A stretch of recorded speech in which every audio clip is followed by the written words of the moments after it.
शाम पर जंगजुओं का कब्जा, बशारुल असद मुल्क छोड़कर फरार। बशारुल असद अहल खाना के साथ मॉस्को पहुंच गए। रूसी खबर एजेंसी का क्रेमलिन ज़राए से दावा। मीडिया रिपोर्ट्स के मुताबिक बशारुल असद और उसके खानदान ने रूस में सियासी पनाह ले ली। रूसी हुकाम शामी अपोजिशन नुमाइंदों से राब्ते में हैं। शामी अपोजिशन ने दमिश्क में रूसी सिफारतकारों की हिफाजत की जमानत दी। इससे पहले बशारुल असद का तैयारा रडार से गायब हो गया था। आलमी मीडिया में उनकी मौत की अफवाहें थी।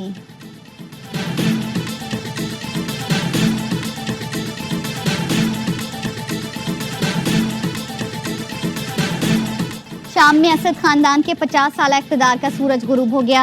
हुकूमत मुखालिफ जंगजुओं ने बगैर किसी मज़ाहमत के दमिश्क का कंट्रोल संभाल लिया। जंगजुओं के कब्जे के बाद अवाम सड़कों पर निकल आए। शाम के मुख्तलिफ शहरों में जश्न, आज़ादी के नारे। दमिश्क में बशारुल असद के वालिद का मुजस्समा गिरा दिया। सदाती महल में घुसकर तोड़फोड़ की। अवाम ने अपना गुस्सा ईरानी सिफारतखाने पर धावा बोल कर निकाला। इमारत की ईंट से ईंट बजा दी। हयातुत तहरीर अल शाम के सबरा अबू मोहम्मद अल जौलानी ने ऐलान किया कि दमिश्क आज़ाद हो गया। पुरअमन इक़्तिदार की मुंतक़ली तक वज़ीर आज़म मोहम्मद गाजी अल जलाली तमाम रियासी इदारों को चलाएंगे।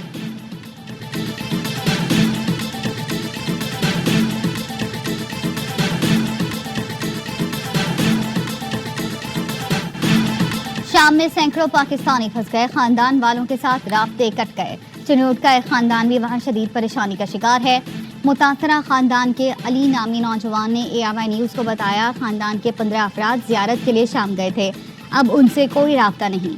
PP रहनुमा हसन मुर्तज़ा कहते हैं, चिन्यूट के 300 से ज़ायद ज़ायरीन शाम में फंसे हुए हैं। हुकूमत से पार्टी असर रसूख से तमाम पाकिस्तानियों को शाम से बाहिफाजत निकाले। तर्जुमान दफ्तर खारजा का कहना है, पाकिस्तान के तमाम शहरी महफूज हैं। सिफारत खाना शहरियों से राब्ते में है।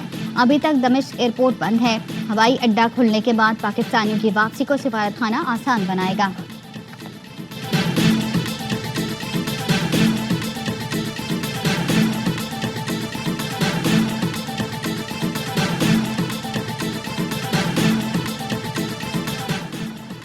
इसराइल की गोलान की पहाड़ियों पर कब्जे की तैयारी। इसराइली वज़ीर आज़म ने फौज को गोलान पर कब्जा करने का हुक्म दे दिया। इसराइली टैंक जनूबी शाम में दाखिल हो गए। लबनानी TV अलमनाह के मुताबिक इसराइली टैंकों ने गोलान की पहाड़ियों से सरहदी बाड़ अबूर की। नेतन्याहू ने कहा, शाम के साथ 1974 का मुआहदा खत्म हो गया। अब फौज को बफर जोन और करीबी कमांडिंग पोजीशंस पर कब्जा करने की हिदायत की है। मुआहदे के तहत गोलान हाइट्स पर इसराइल और शाम के दरमियान अक़वाम मुत्तहिदा के ज़ेर इंतज़ाम बफर जोन कायम हुआ था।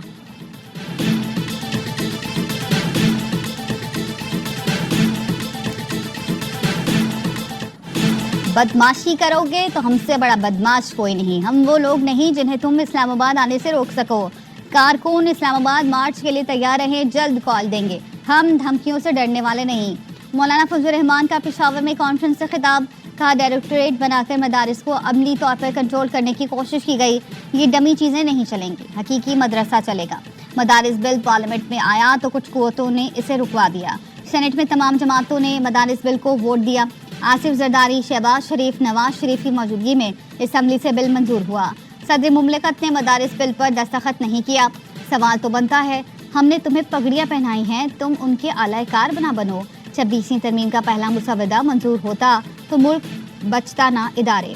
असल मुसवदे में मुल्क की तबाही का बारूद भरा हुआ था।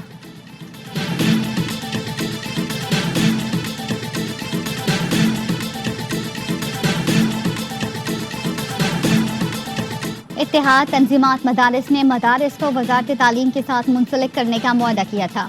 2019 में PTI के वफाकी वज़ीर शफ़कत महमूद और इत्तेहाद तंजीमात मदारिस के दरमियान मुआहदा सामने आ गया। वजारत तालीम मदारिस के आदाद व शुमार इकट्ठे करने की वाहिद मजाज अथॉरिटी तस्लीम की गई। गैर रजिस्टर मदारिस बंद करने का फैसला किया गया। मदारिस को बैंकों में अकाउंट खोलने का पाबंद किया गया। साबिक वज़ीर तालीम शफ़कत महमूद कहते हैं, रजिस्ट्रेशन के मुआहदे पर सबने दस्तखत किए थे। उस वक्त किसी ने 18वीं तरमीम का इशू नहीं उठाया था। गवर्नर स्टेट बैंक से बात करके अकाउंट्स खुलवाए थे। हमारे दौर में मुआहदे की चंद शिकों पर इन्होंने अमल दरामद रोक दिया था।